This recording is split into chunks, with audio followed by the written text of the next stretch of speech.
बच्चों, आज हम कक्षा 6 में विषय विज्ञान का इकाई 8 का अध्ययन करेंगे। जंतु की संरचना व कार्य। पाठ का नाम है, जैसा कि आप सभी जानते हैं, पाठ का नाम है जंतु की संरचना व कार्य। पहला प्रश्न है, सबसे बड़े जंतु का नाम लिखिए। सबसे बड़े जंतु का नाम लिखिए। तो हम सभी जानते हैं कि सबसे बड़े जंतु का नाम है ब्लू व्हेल। Blue whale. सबसे बड़े जंतु का नाम क्या है? Blue whale. प्रश्न दूसरा, सूक्ष्म जीव से आप क्या समझते हो? सूक्ष्म जीव से आप क्या समझते हो? तो हम जानते हैं ऐसे जीव जिनको केवल आंखों से नहीं देखा जा सकता, यानी कि वे जीव जिनको हम अपनी आंखों से नहीं देख सकते, इन्हें देखने के लिए सूक्ष्मदर्शी यंत्र की आवश्यकता पड़ती है, सूक्ष्म जीव कहते हैं। वे जीव जिनको देखने के लिए किसकी आवश्यकता पड़ती है? सूक्ष्मदर्शी की। ऐसे जीवों को हम क्या कहते हैं? सूक्ष्म जीव कहते हैं। उदाहरण क्या है सूक्ष्म जीवों के? जैसे जीवाणु, विषाणु, कवक, यूग्लिना, अमीबा, पैरामीशियम, क्लैमाइडोमोनास आदि।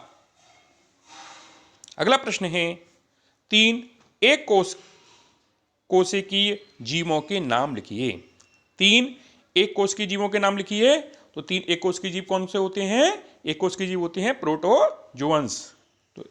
तो 3 एक कोशिकीय जीव हैं यूग्लिना, अमीबा, पैरामीशियम। कौन कौन से हैं?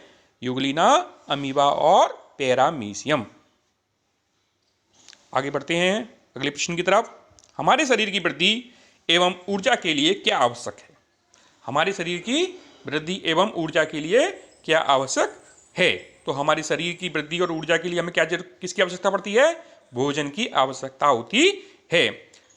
अगर हम भोजन नहीं करेंगे तो हमारे शरीर में क्या आ जाएगी? ताकत रहेगी? नहीं रहेगी ना, कमजोरी आ जाएगी। इसलिए हमारे शरीर की वृद्धि और ऊर्जा के लिए हमें भोजन की अत्यंत आवश्यकता होती है। अगला प्रश्न है, पाचन किसे कहते हैं? पाचन किसे कहते हैं? तो हम जानते हैं अघुलनशील भोज्य पदार्थों को सरल तथा घुलनशील अवस्था में बदलने की क्रिया को पाचन कहते हैं। अघुलनशील भोज्य पदार्थों को सरल तथा घुलनशील अवस्था में बदलने की क्रिया को पाचन कहते हैं।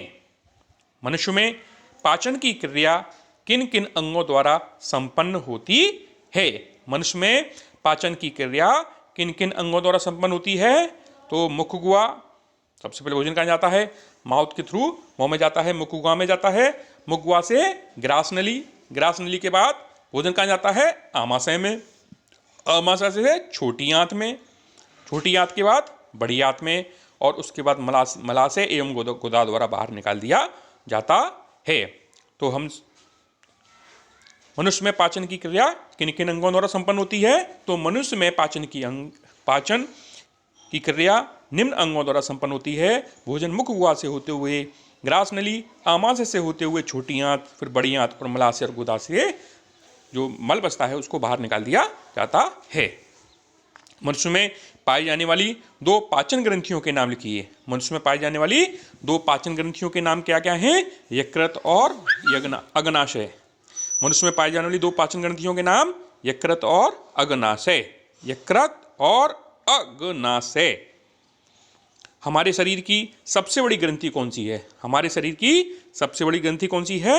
हमारे शरीर की सबसे बड़ी ग्रंथि है यकृत। हमारे शरीर की सबसे बड़ी ग्रंथि कौन सी है?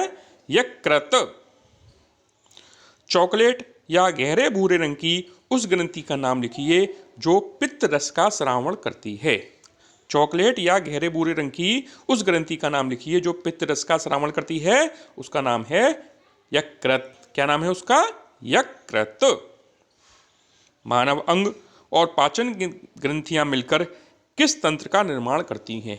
पाचक अंग और पाचक ग्रंथियां। जैसा कि मैं बताया, पाचन के बारे में बताया, तो पाचन अंग कौन कौन से थे? मुख गुहा, भोजनली, ग्रासनली, आमाशय, छोटी आंत, बड़ी आंत, मलाशय एवं गुदा। तो यही पाचन अंग और पाचक ग्रंथियां मिलकर किस तंत्र का निर्माण करती हैं? तो जो ये सब मिलकर आपस में जिस तंत्र का निर्माण करती हैं उसका नाम है पाचन तंत्र। क्या है? पाचन तंत्र। पाचन तंत्र। पाचक, पाचन ग्रंथि, अग्नाशय की दो विशेषताएं लिखी हैं। पाचन ग्रंथि, अग्नाशय, हमने बताया दो पाचन ग्रंथि कौन कौन सी थी? यकृत और अग्नाशय। तो अग्नाशय की क्या विशेषता होती है? यह हल्के गुलाबी रंग की होती है। यह अग्नाशी रस का स्राव करती है। क्या विशेषता है अग्नाशय की? यह हल्के गुलाबी रंग की ग्रंथि है और यह अग्नाशयी रस का स्राव करती है। पुनः इसको हम देखेंगे। सबसे बड़े जंतु का नाम लिखिए, ब्लू व्हेल। सबसे बड़े जंतु का नाम ब्लू व्हेल।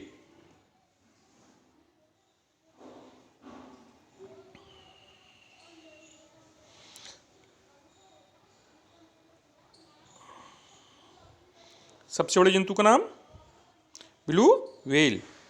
सूक्ष्म जीव से आप क्या समझते हैं? ऐसे जीव जिनको केवल आंखों से नहीं देखा जा सकता है, उन्हें देखने के लिए सूक्ष्म यंत्रों की आवश्यकता पड़ती है, सूक्ष्म जीव कहते हैं। जैसे जीवाणु, युगलिना, अमीबा, पैरामीशियम, क्लेमाइडोमोनास आदि।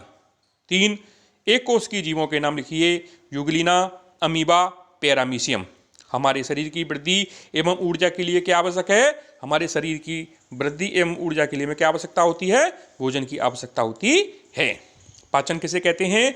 घुलनशील अघुलनशील भोज्य पदार्थों को सरल तथा घुलनशील अवस्था में बदलने की क्रिया को पाचन कहते हैं।